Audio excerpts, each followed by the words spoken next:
Storm Center coverage, the chance for some severe weather impacting southern Ontario. We'll see perhaps a continuation of some weather we already had earlier in the week. Take a look here. This was London just a few days ago, and yes, we saw some good thunderstorm action there. You see the driving rain and some lightning in this video. Now, we'll be bringing in storm hunter Mark Robinson to highlight, Mark, yet another round of severe weather, and maybe, as you were alluding to, perhaps a bit more widespread this go around to finish off the work week.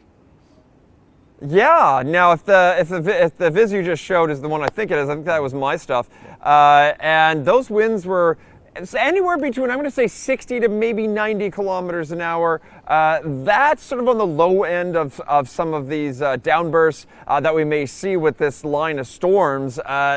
We could see as much as 100 to 120 kilometers per hour. That's when you start to see significant damage. Now, having said all that, what we're looking at is a long line of storms. So we're talking about a line of storms that stretches probably from Chatham towards Goderich and then towards Barrie, and the whole thing sort of pushing down through southwestern Ontario, even onto south central or central Ontario, so that as that whole line begins to sort of really build. So we're really looking at that sort of Mount Forest North region. Lots of people in that area. A lot of people headed up to the Cottage this weekend, given that it is a long weekend, so you're traveling up the 400. You are going to have to be aware of these storms as they come in.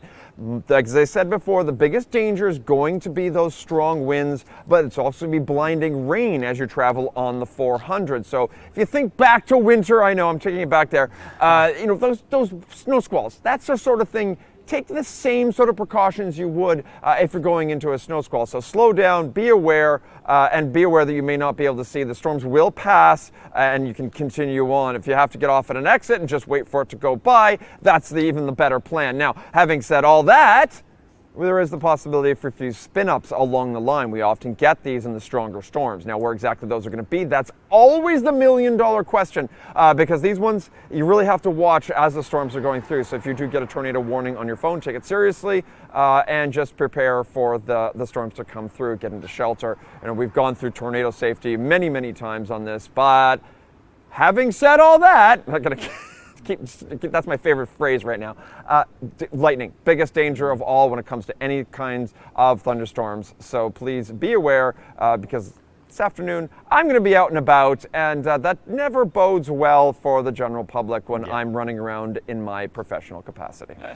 Mark, we're looking forward to what you're seeing later today. Thank you for the update there and for highlighting a couple different dimensions of danger with storms like these, right? So you mentioned, one or two tornadoes, but of course these strong winds that could lead to a number of impacts, right? Power outages and falling tree limbs, concerns there. But yes, we also do have, again, a lot to watch out for. You mentioned the lightning, Mark, but here you can look at the timing here as we get late afternoon into the evening. This could be quite a sustained storm threat with, again, an impressive line of storms that could be wreaking havoc. Now, into the day tomorrow, we're going to lose a bit of our punch in our thunderstorms and shifting more so into southern Quebec, eastern Ontario with non-severe thunderstorms in nature. Now, part of the country also seeing the potential for some severe weather on our Friday is the Prairies. Now, you see an area in orange stretching all the way into parts of eastern Alberta. However, the most severe weather threat, that's going to be on that border of Manitoba and Saskatchewan, southern areas. You can see